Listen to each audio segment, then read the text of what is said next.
Welcome back once again. Programme के इस हिस्से में जी हम बात करेंगे, हम जब भी स्मोक तदारुक की बात करते हैं कि स्मोक का हल आपने किस तरह से निकालना है, कौन कौन से अवामिल हैं जो कि स्मोक का सबब बन रहे हैं, तो उसमें बड़ा हिस्सा हम बार बार जिक्र करते हैं धुआं छोड़ती गाड़ियों का। अब हुकूमत ने डेडलाइन ये दी है जी कि इन्वायरमेंट डिपार्टमेंट ने कहा है कि 15 नवंबर तक आप अपनी गाड़ियों की इंस्पेक्शन करा लें, वो स्टिकर्स लगवा लें, अदरवाइज उसके बाद कार्रवाई शुरू हो जाएगी। तो हम लोगों ने तो ये काम करा लिया है। इंडिविजुअल जो है वो अपने तौर पर कोशिश कर रहे हैं, बट कमर्शियल गाड़ियाँ जो कि बड़ी वजह बन रही हैं उनकी तरफ जाना ज़रूरी है। कुछ इस इशू पे बात करेंगे, कुछ पब्लिक ट्रांसपोर्ट को बढ़ाना वक्त ये हम ज़रूरत बनता चला जा रहा है। हर बंदा अगर अपने घर से 3-3 गाड़ियाँ एक टाइम पर लेकर निकलेगा, अब मैं दूर नहीं जाती, अपने घर की मिसाल दे देती हूँ, सुबह के टाइम 3 गाड़ियाँ हमारे घर से निकलती हैं। 3 गाड़ियाँ अगर एक घर से एक टाइम पर निकल रही हैं तो फिर ये पोल्यूशन, ये स्मॉग, अभी हमने बड़े अच्छे तरीके से डिस्कस किया कि ये पोल्यूशन तो सारा साल रहती है, बट होता क्या है कि अभी वाले सीजन में आके ये थोड़ी सी फॉग के साथ मिलती है तो ये बीच में ही रह जाती है, तो हम लोग इससे मुतासिर होना शुरू हो जाते हैं। पूरे साल जो है हम पोल्यूशन की जद में रहते हैं, तो उसको ख़त्म किस तरह करना है? आपको पब्लिक ट्रांसपोर्ट को बढ़ाना है। आपके पास इलेक्ट्रिक बसें आई, बट शहर की ज़रूरत को देखते हुए ये कम है। नो डाउट हम अप्रिशिएट भी करते हैं, आप सीएम साहिबा जो इनिशिएटिव ले रही हैं बिलाशुबा बहुत ज़बरदस्त हैं, बट हमें अब शहर की ज़रूरत को देखते हुए इसको मज़ीद बढ़ाना है ताकि ज़्यादा से ज़्यादा लोग फैसिलिटेट हो सकें, आवाम को ज़्यादा जो है इससे वो फ़ायदा मिल सके। सेकेंडली, इलेक्ट्रिक व्हीकल्स होना वक्त की अहम ज़रूरत बनता चला जा रहा है। सो अभी से तैयारी शुरू करेंगे तो आने वाले 5-10 सालों में अब ये तो मुमकिन नहीं है कि एकदम से जिसके पास गाड़ियाँ हैं वो चेंज करके इलेक्ट्रिक, इतने पैसे किसके पास कैसे आ सकते हैं? सो हमें ये स्टेप बाय स्टेप इनिशिएटिव लेने होंगे। सो हम इस पर बात करेंगे। हमारे साथ हमारे जो मेहमान मौजूद हैं, मैं तारुफ कराऊंगी, secretary Punjab transport authority Muhammad Hasan Ehsan साहब ने हमें ज्वाइन किया है। अस्सलाम वालेकुम जी। वालेकुम सलाम, थैंक यू सो मच जी, आपके टाइम का भी बहुत बहुत शुक्रिया। शहर में स्मॉग है, देखिए ये तो एक फिनोमेना है, एक नेचुरल फिनोमेना है, बट इसको कंट्रोल करने के लिए, इसके तदारुक के लिए इकदाम जो हैं वो पहले से कहीं ज़्यादा भरपूर सतह के ऊपर किए जा रहे हैं। तो इन्फोर्समेंट के हवाले से अगर मैं बताता चलूँ, हमारा जो मैंडेट है, we basically are in charge of issuing fitness certificates to vehicles. So जो गाड़ी फिटनेस सर्टिफिकेट जिसका गाड़ी का होगा, उसमें 7 से 8 उसके टेस्ट होते हैं। उसके जो स्मोक एमिट करने का टेस्ट सिर्फ एक टेस्ट, उसके अलावा बहुत सारे टेस्ट है। सो मिशन सर्टिफाइड जो हमारी गाड़ी होती है फिटनेस टेस्ट का, दैट मीन्स कि वो ना ही वो धुआं छोड़ेगी और ना ही उसके अंदर कोई और किस्म का माल फंक्शन होगा। सो इन्फोर्समेंट के अगर नंबर्स की बात की जाए, सो इस वक्त 1 जून से अब तक कोई हम 3,85,00,000 सिर्फ जुर्माना धुआं छोड़ती गाड़ियों के ऊपर कर चुके हैं। अच्छा। तो इट्स सिग्निफिकेंट नंबर, कोई 11,500 गाड़ियों को चेक किया जा चुका है। सिर्फ कल कमर्शियल ट्रांसपोर्ट भी शामिल है? तमाम कमर्शियल ट्रांसपोर्ट जो शामिल है इसके अंदर। और उसके अलावा अगर सिर्फ कल की मैं अगर बात करूं तो सिर्फ लाहौर शहर के अंदर 4,20,000 जुर्माना सिर्फ कल की तारीख में शहर के अंदर, सिर्फ लाहौर शहर नाके लगाए जाते हैं। जी, जगह जगह पे नाके लगाए गए हैं। शहर के एंट्री एग्जिट स्पॉट डिफरेंट, जो हमने फिर डेटा की मदद से देखा, AI की मदद से इसको हमने देखा है, हमने कमांड एंड कंट्रोल सिस्टम हमारे पास है। तो उसमें उन हॉट स्पॉट्स पे जहाँ पे ये ऐसी गाड़ियाँ मौजूद हैं, वहीं पे हम जो है वो फिर नाके लगा के इनको इन्फोर्स करें, जिससे पहले के मुकाबले में काफ़ी ज़्यादा जो है वो इन्फोर्समेंट का लेवल बढ़ चुका है।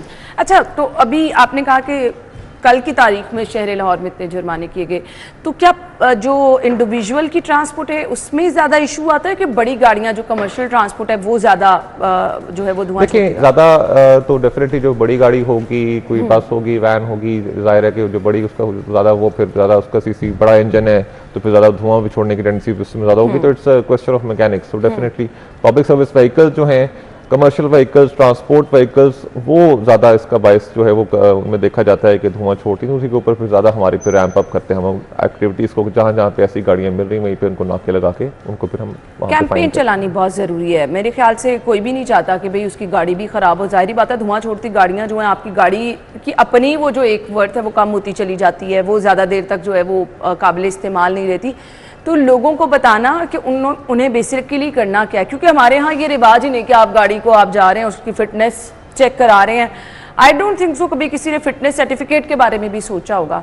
तो कुछ पब्लिक अवेयरनेस के पेश नज़र कैंपेन्स वगैरह की जाती है? हाँ, देखिए जहाँ तक आपकी बात है फिटनेस सर्टिफिकेट की, तो पब्लिक सर्विस व्हीकल जो कि कमर्शियल गाड़ी है, ट्रांसपोर्ट व्हीकल, उसके लिए तो कानून में हमेशा से 1965 से हमारा मोटर व्हीकल ऑर्डिनेंस है, उसमें हमेशा से बुनियादी गाड़ी चलाने के लिए आपको ट्रांसपोर्ट व्हीकल के लिए ज़रूरत है कि आप उसका फिटनेस सर्टिफिकेट लें, रूट परमिट के साथ किसान साहब आप ये बात करें, यहाँ तो जब आप चेक करें तो लोगों के पास ड्राइविंग लाइसेंस नहीं होता, इतनी बड़ी पब्लिक ट्रांसपोर्ट चला रहे हैं, हमारे लोग तो इतने गाफिल हैं इन चीज़ों से। बिल्कुल, वो डेफिनेटली अवेयरनेस कैंपेन और कानून की फिर जो है उसको पब्लिसाइज करना भी जरूरी होता है, बट स्टैट्यूट बुक के ऊपर कानून की किताब में 1965 से ये रिक्वायरमेंट मौजूद है फिटनेस सर्टिफिकेट की और रूट परमिट की, उसकी बुनियाद पे ही इन्फोर्समेंट फिर की जाती है। लेकिन अब नई एक बात जो है इसमें ये है कि पहले प्राइवेट गाड़ियां जो थी या मोटरसाइकिल जो थी, अब अगर आप डेटा को देखें, नंबर्स को देखें, 80% हमारे पास जो है वो मोटरसाइकिल्स हैं गाड़ी, अगर हम व्हीकल्स को देखा जाए तो बहुत बड़ी तादाद है कि जो रेगुलेटरी एम्बिट से ही बाहर थी, जिनके लिए पहले जो है वो फिर जरूरत नहीं थी, उनको रिक्वायर नहीं किया जाता था कि वो एक फिटनेस सर्टिफिकेट कैरी करें, प्राइवेट गाड़ी और मोटरसाइकिल।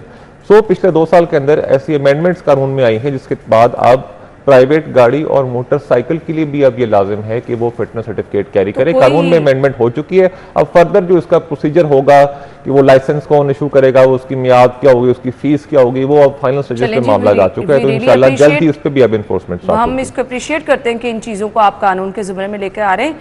ये ऑटो रिक्शे के लिए भी कोई कानून है या नहीं? सबसे बड़ी तो आलूदगी की वजह ये बन रहे हैं, कभी जाके आप देखें कि ये किस तरह धुआं छोड़ रहे हैं। बिल्कुल, ये बहुत सारी शिकायत आती है, लेकिन इसमें बहुत सारे डिफरेंट पहलू हैं कि अब ये बहुत सारे जो ऐसे रिक्शाज हैं इन्फोर्समेंट उनके ऊपर की जा रही है, but then another problem is चिंची, इसके साथ ही एक रिलेटेड जो है चिंची, अगर ये भी एक यहाँ पहलू है कि चिंची बेसिकली कानून के दायरे से बिल्कुल ही बाहर है, क्योंकि रजिस्टर होता है मोटरसाइकिल, फिर ऐसी जो इलीगल बॉडी बिल्डिंग वर्कशॉप्स हैं जहां पे इनको फिर इनकी जो बॉडी को चेंज करके इनको चिंची की शक्ल। हसन साहब, फिर हमारी आपकी काविशों पे तो क्वेश्चन मार्क है ना। नो डाउट कि हम भी यहाँ बैठ के कह रहे हैं कि अच्छा जी ट्रांसपोर्ट डिपार्टमेंट काम कर रहा है, सिटी ट्रैफिक पुलिस काम कर रही है, बट हम एक चिंची रिक्शे को कानून में नहीं लेके आ रहे, जो सबसे बड़ी वजह बन रहा है। इतना धुआं छोड़ते और फिर कम उम्र ड्राइवर हादसा का सबब बन रहे, मल्टीपल इशू है ना इनको लेकर, तो इनको कानून में लेके आना कौन सा मुश्किल काम है? देखिए, चिंची रिक्शा, जैसे मैंने पिछली अपनी जो कमेंट के साथ इसको लिंक करूंगा, चिंची बेसिकली है ही कानून से बाहर, it's an illegal thing.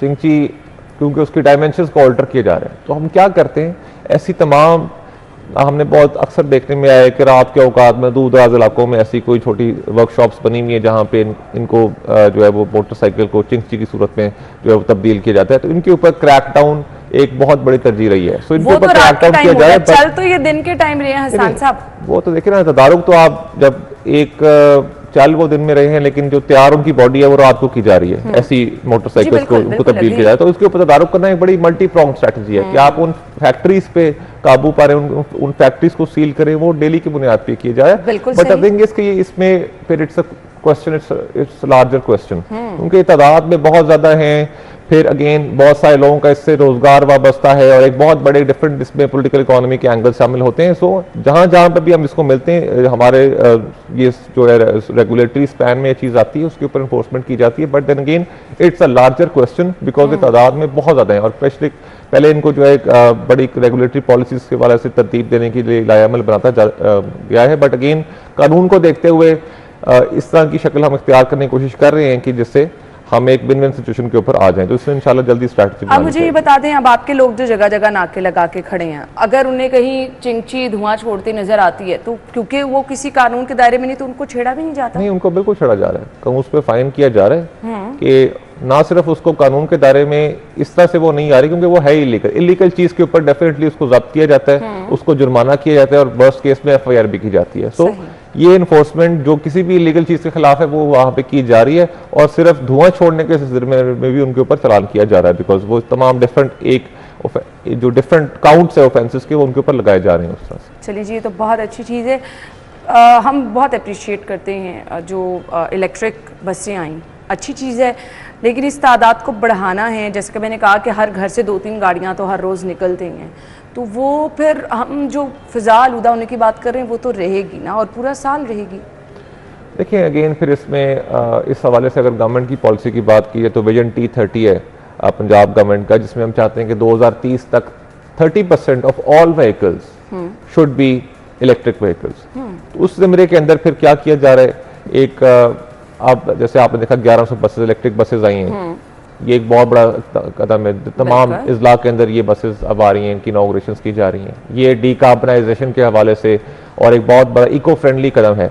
But then again हमें पब्लिक को भी इसमें एजुकेट करने की जरूरत है, अवेयरनेस की जरूरत है कि हम भी वेस्ट के अंदर या डिफरेंट जो हमारी डेवलप्ड कंट्रीज वहाँ पे कार पूलिंग होती है, लोग पब्लिक ट्रांसपोर्ट को तरजीह देते हैं। So may be it's a question कि हमें भी जो है पब्लिक ट्रांसपोर्ट की तरफ आना है, even despite of affording a private vehicle.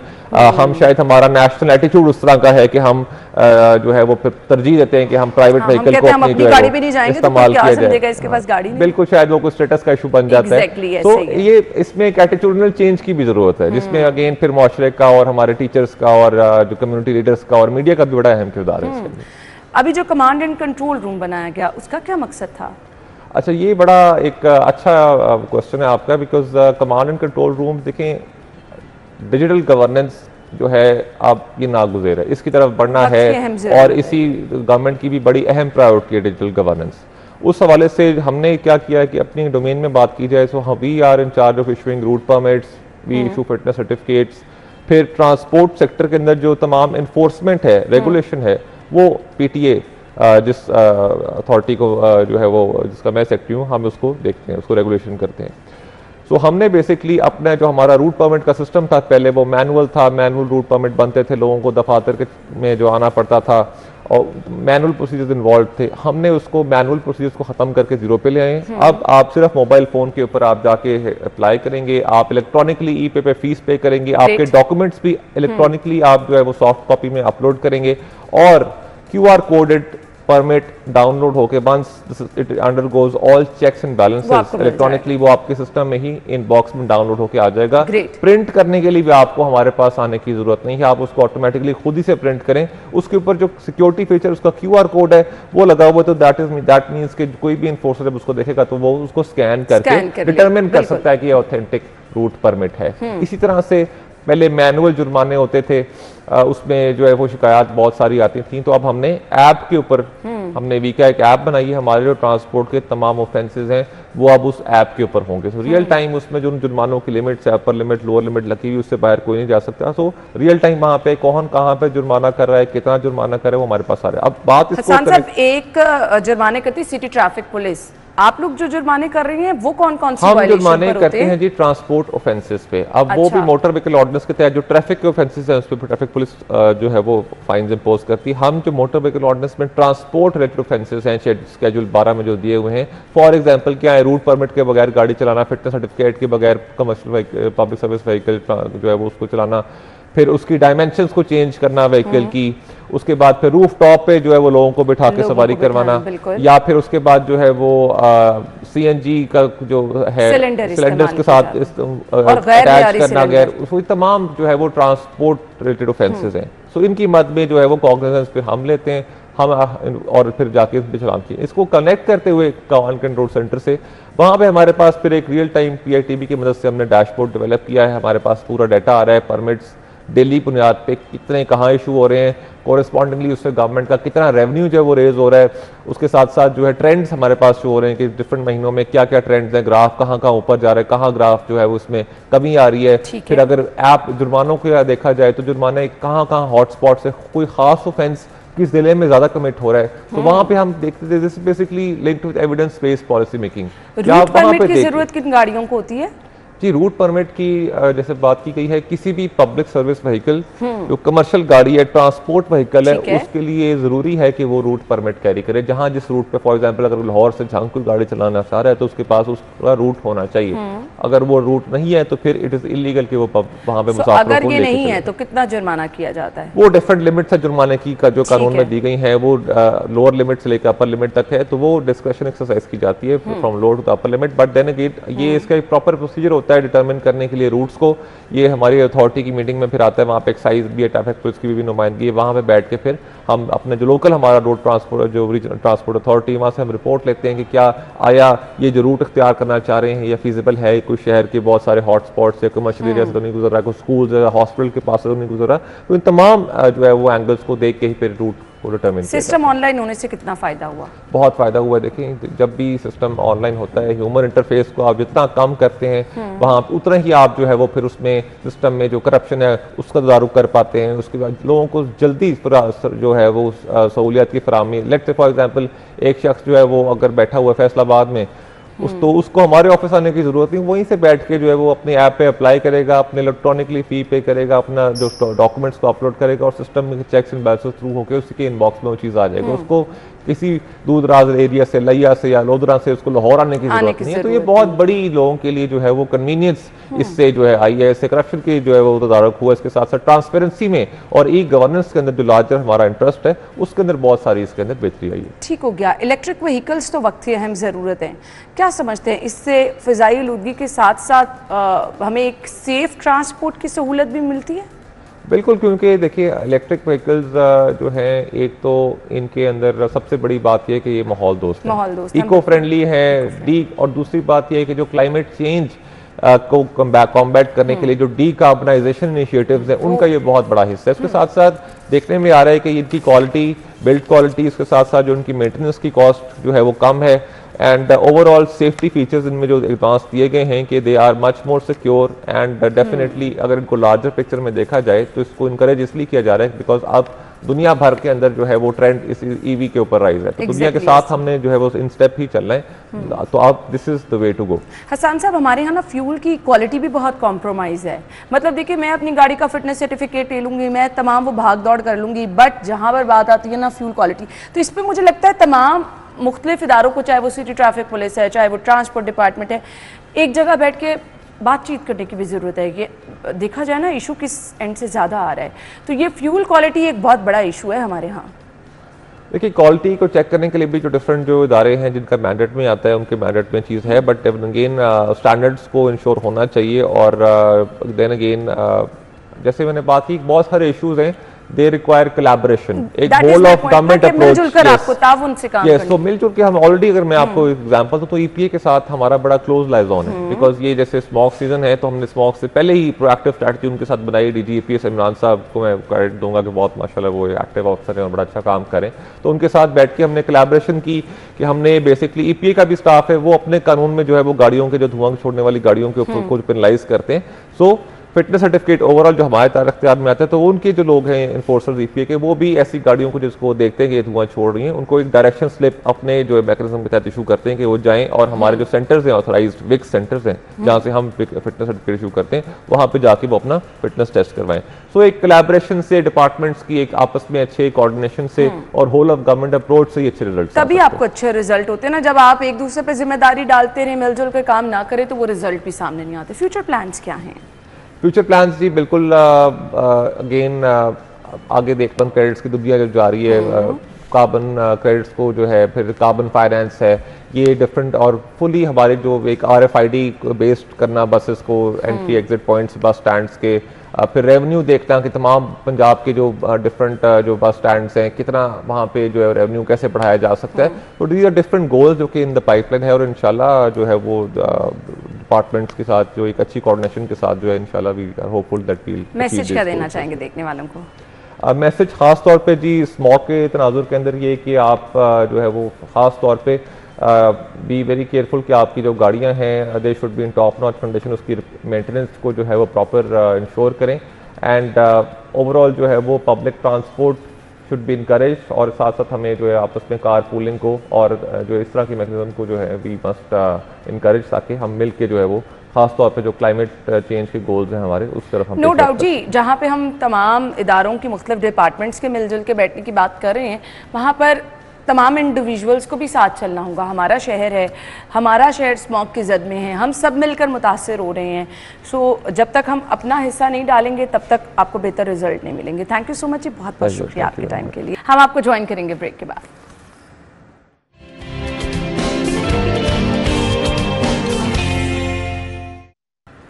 Welcome back once again. Programme के इस हिस्से में जी जिस मेहमान से हम आपको मिलवाने वाले हैं, नो डाउट हम वक्तन फ़वक्तन आपको इस तरह के मेहमानों से मिलवाते रहते हैं जो कि मुल्क का नाम रोशन करते हैं। दूसरे ममालिक में ख़ास तौर पर जाके जब हम देखते हैं कि पाकिस्तान का परचम सर बुलंद किया जा रहा है, ख़ास तौर पर खेल के मुख्तलिफ मैदानों में ये लोग जब जाकर अपना झंडा लहराते हैं तो बड़ा आपको फ़ख्र महसूस होता है। और फिर इनको आपसे मिलवाने का मकसद अप्रिसिएशन के साथ साथ मोटिवेशन भी होती है कि जिन लोगों में ये टैलेंट है उसको ज़रूर सामने लेकर आएँ। ताइक्वांडो चैंपियन हमारे साथ है मोहम्मद नबील, जिनके बारे में बताती चलूँ जी। 7वीं हीरोज़ इंटरनेशनल ताइक्वांडो चैंपियनशिप में मलेशिया में 2025 में इन्होंने ज़बरदस्त किरदार निभाया और पाकिस्तान का नाम इन्होंने बड़े ज़बरदस्त अंदाज में रोशन किया। अपने मेहमान को वेलकम कहेंगे। अस्सलाम वालेकुम जी। जी वालेकुम सलाम। क्या हाल चाल है आपके? बिल्कुल ठीक ठाक, आप बताएं। ताइक्वांडो कब से खेल रहे? हाँ, ताइक्वांडो खेले मुझे तकरीबन 16 साल हो गए हैं। बहुत अर्ली एज में स्टार्ट कर दी थी। अर्ली एज में स्टार्ट कर लिया, तो कैसे ख्याल आया? ये तो होता ना, पेरेंट्स कहते हैं कि नहीं चोट लग जाएगी, ये ना हो जाए वो ना हो जाए, तो किस तरह इसकी तरफ आया? बस शौक था बचपन में, कुछ कजन्स भी करते थे ताइक्वांडो, उनको देख के भी शौक आया कि नहीं करनी चाहिए, तो फिर स्टार्ट की थी। किसी क्लब से ज्वाइन किया, फिर करते करते अल्हम्दुलिल्लाह। यानी प्रॉपर सीखना? प्रॉपर सीखा है। कितना ज़रूरी है प्रॉपर सीखना?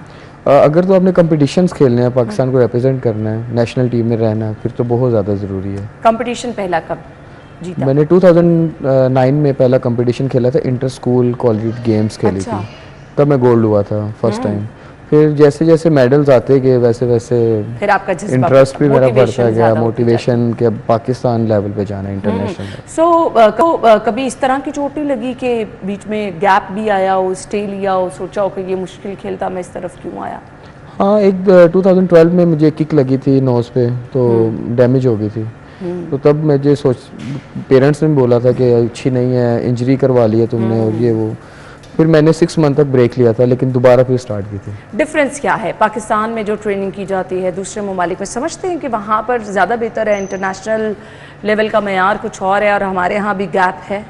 हाँ, बहुत बहुत ज़्यादा डिफरेंस है इंटरनेशनल ट्रेनिंग्स में और पाकिस्तान की ट्रेनिंग में, बहुत डिफरेंट है। जब हम कंपटीशन खेलने जाते हैं तो बहुत टफ होता है हमारे लिए। फिर लेकिन ये कि एक्सपीरियंस मैटर करता है, जितने इवेंट्स पहले खेले होते हैं, मेडल्स लिए होते हैं, फिर एक्सपीरियंस है, कुछ ट्रेनिंग है, कुछ अभी भी पाकिस्तान में अल्हम्दुलिल्लाह एडवांस ट्रेनिंग है जो हम कर रहे हैं, लेकिन आज से अगर 3-4 साल पहले पीछे जाएं तो इतना नहीं था।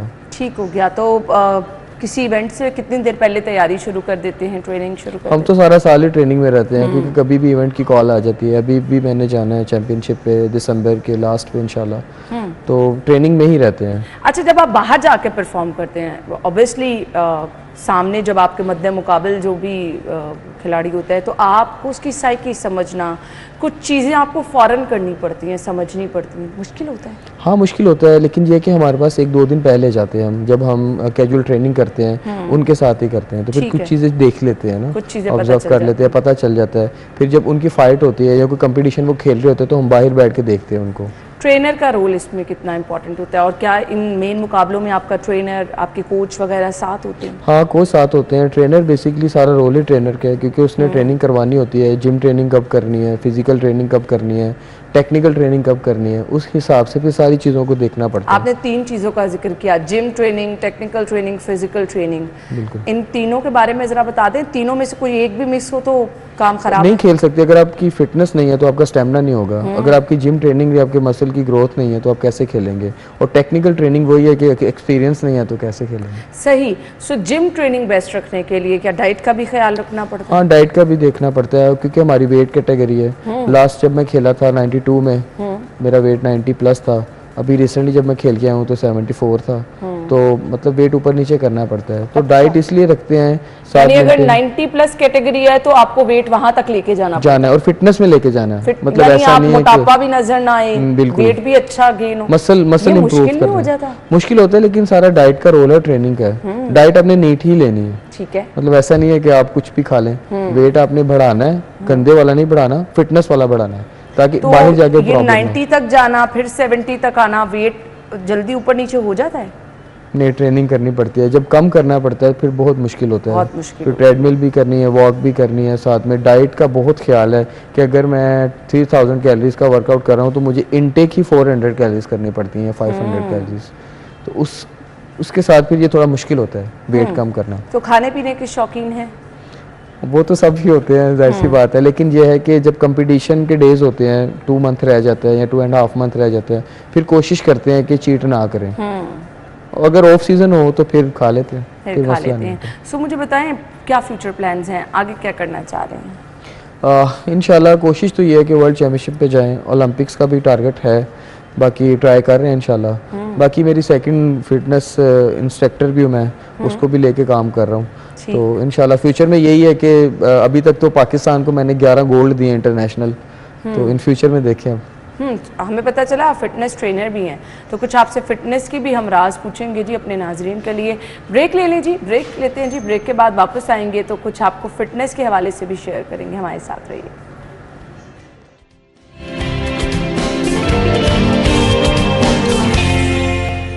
Welcome back. सो ताइक्वांडो के चैंपियन और फिटनेस ट्रेनर जब हमारे साथ मौजूद हो तो हम फिटनेस के हवाले से लोगों का बड़ा कंसर्न रहता है, मर्द हो खवातीन हो, बेली फैट किस तरह से कम करना है, कुछ एक्सरसाइज बताएंगे? हाँ, बेली फैट की एक्सरसाइज है, हाई नीज करने चाहिए। अच्छा।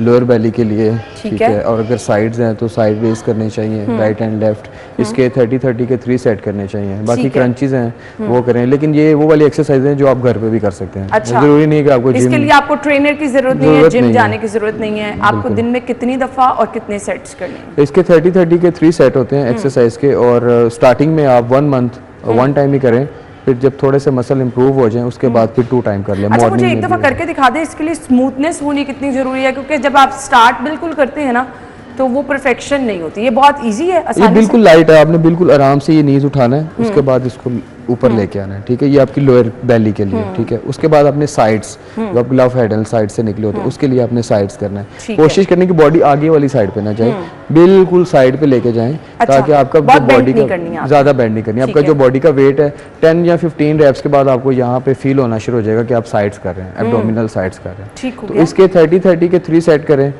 मॉर्निंग में कर लें, इवनिंग में कर लें। स्टार्टिंग 1 मंथ आप करें, आपको डिफरेंस फील होना शुरू हो जाएगा। ये विदाउट एनी वॉक वगैरह के, और डाइट भी कंट्रोल साथ? डाइट कंट्रोल करनी है आपने। डाइट में कोशिश करें कि कार्ब्स कम लें, जैसे रोटी है, मैदा वगैरह, ये चीज़ें कम लें।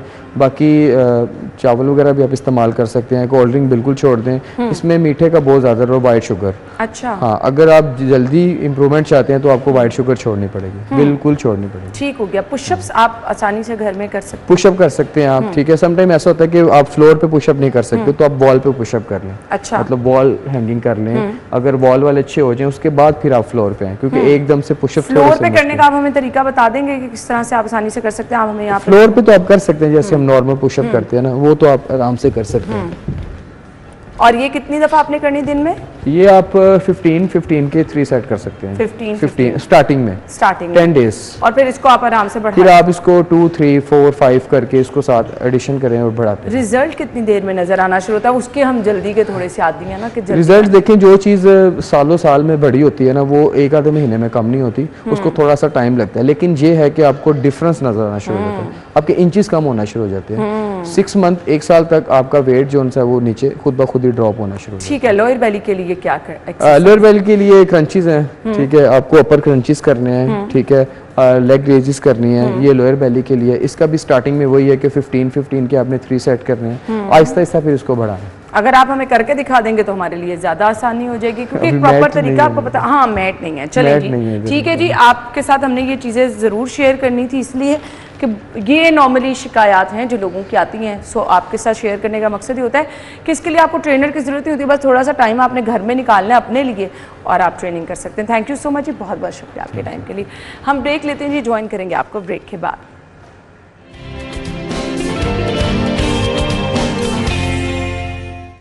Welcome back. जिनकी बर्थडे है जी आज उनको विश करने जा रहे हैं। 30 अक्टूबर है और मिनाहिल शहजाद की बर्थडे है, आइजल आतिफ, महानूर, इसके बाजी हसन की बर्थडे है, फैज़ान की, मोहम्मद अनवर की और मिशाल की। आप सब लोग को मुबारकबाद, happy birthday to you.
Happy birthday once again. अगर आपकी कल सालगिरह है, हमें पिक्चर्स भिजवाएं और आप भी प्रोग्राम का हिस्सा बन जाएं जी। आपकी सालगिरह को भी हम ऐसे ही स्पेशल बनाएंगे। इसके लिए अपनी पिक्चर्स अपने इस नंबर पर व्हाट्सएप कर दें, स्क्रीन पर नंबर है जी।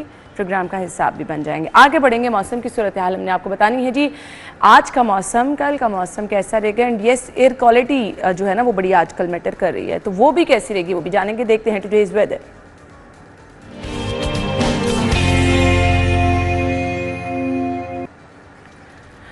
इस टाइम अफशां बाहर मौजूद है, उनकी तरफ चलेंगे जी। Afshan, over to you.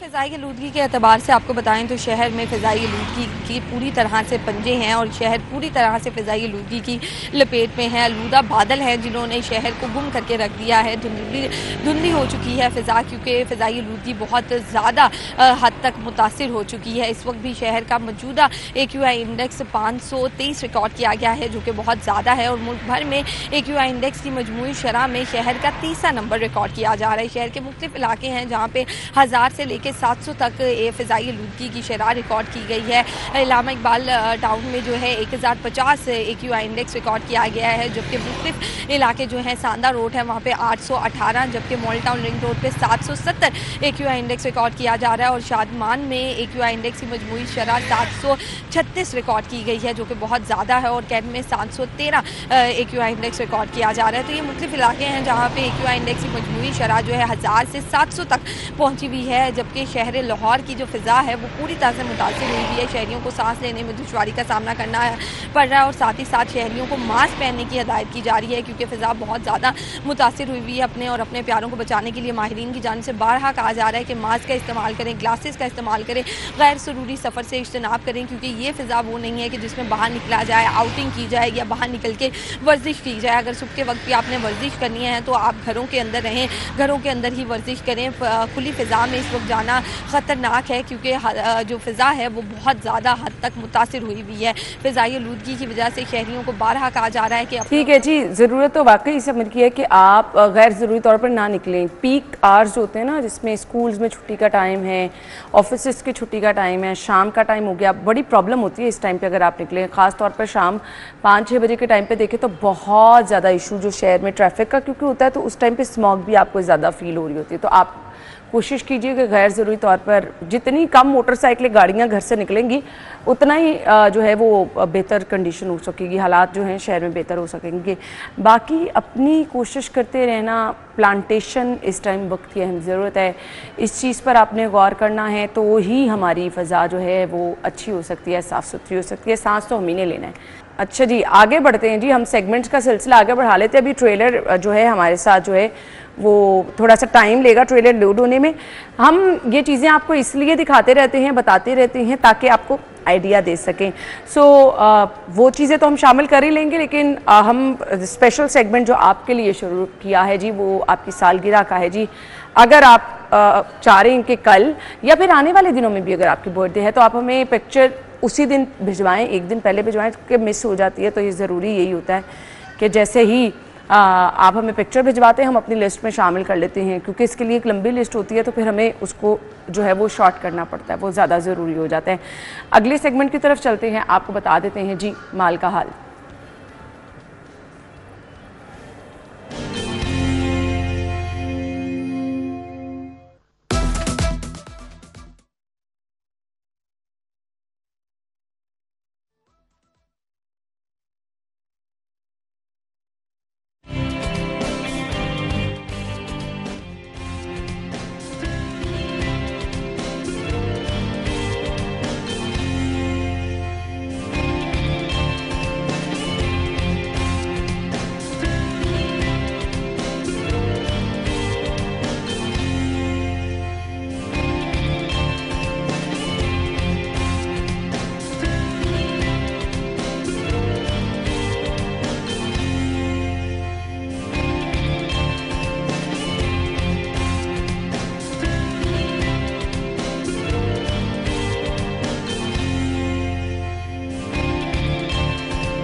अच्छा जी, माल का हाल अपडेटेड हमारे पास ये रेट लिस्ट थी, वो भी आपको बतानी बहुत ज़रूरी होती है जी, जहां हम आपको शहर की बाकी चीज़ों से बाखबर रखते हैं। ऑब्वियसली जिन लोगों का कारोबार है, जिन लोगों ने करेंसी चेंज करानी होती है या बाहर कहीं आने जाने का प्लान होता है, तो उससे पहले आप ये चीज़ें प्लान कर रहे होते हैं, तो आसानी आप लोगों के लिए हो जाती है, घर बैठे आपको वो तमाम इन्फॉर्मेशन मिल जाती है। सो हमने अपने सेगमेंट्स इसी तरह से बनाए हैं कि वो तमाम चीज़ें जो आपकी रोज़मर्रा ज़िंदगी का हिस्सा हैं, जिनकी आपको रूटीन में ज़रूरत रहती है, वो हम आपको घर बैठे बैठे इन्फॉर्मेशन दे देते हैं जी, ताकि आपके लिए आसानी हो जाए। बाकी जहाँ तक रह गई है मौजूदा सूरत हाल स्मॉग से, जहाँ पे बहुत सारे लोग मुतासर हो रहे हैं, तो यहाँ पे जी ज़रूरत इस अमर की है कि आप अपनी अपनी चीज़ों को समझें, अपनी अपनी रिस्पॉन्सिबिलिटीज़ को समझें। जैसे कि अभी हमने ट्रांसपोर्ट की बात की, इसी तरह से भट्टे जो हैं इसमें बड़ा किरदार अदा कर रही हैं, फिर धुआं छोड़ती चिमनियाँ जो हैं ये इसमें बड़ा किरदार अदा कर रही हैं। तो हम सब लोगों को नो डाउट अपनी अपनी रिस्पॉन्सिबिलिटी समझनी है। अपनी अपनी गाड़ियों के इंस्पेक्शन कम से कम करा लें। अगर आपकी गाड़ियाँ जो हैं वो धुआं छोड़ रही हैं, तो अभी आप ये देख लें कि आपने उनको ठीक कराना है, ताकि आपकी वजह से किसी दूसरे के लिए प्रॉब्लम ना हो सके। अदरवाइज़ बहुत सारे लोग जो हैं वो सांस की बीमारियों में मुब्तला हो रहे हैं, और अगर 2-3 साल यही रहे तो एक हेल्दी इंसान, हम जैसा इंसान जो हम समझ रहे हैं कि हम जी बिल्कुल तंदुरुस्त हैं, हमारे सांस लेने का सिस्टम भी कॉम्प्रोमाइज़ होगा, हमारे फेफड़े भी ख़राब हो जाएंगे, वो लोग उन लोगों के बराबर हो जाएंगे जो सिगरेट नोशी कर रहे हैं। ये इतना जहरीला धुआं है, ये बच्चों को मुतासर कर रहा है, ये बड़ों को मुतासर कर रहा है, ये एक सेहतमंद इंसान को मुतासर कर रहा है। तो आपकी लाइफ क्वालिटी जहाँ पर आपने 10 साल और जीना ना, आप 5 साल और जी सकेंगे अगर इसी फ़िज़ा में आप सांस लेते रहे। तो अपने साथ साथ दूसरों का भी ख्याल रखें, अपनी गाड़ियों की इंस्पेक्शन बर वक्त कराएं। अगर आपकी गाड़ियाँ धुआं छोड़ रही हैं तो प्लीज़ इस चीज़ का ख्याल रखें। अगर आप फैक्ट्री मालिकान हैं तो अपनी, मेरा नहीं ख्याल कि बहुत मुश्किल होता है फैक्ट्री मालिकान के लिए कि वो अपनी फैक्ट्रियों में चिमनियाँ लगा लें। अच्छे खासे पैसे आप कमा रहे होते हैं, थोड़ी सी ये भी काविश कर लेंगे तो किसी दूसरे का भला हो जाएगा। सो ये चीज़ें वक्त की अहम ज़रूरत है, बल्कि ये तो बहुत पहले कर लेना चाहिए था सभी लोगों को। खैर, हमने क्लोजिंग की तरफ जाना है जी। वंस अगेन जिनकी सालगिरह है जी कल, वो हमें अपनी पिक्चर भिजवा के प्रोग्राम का हिस्सा बन सकते हैं।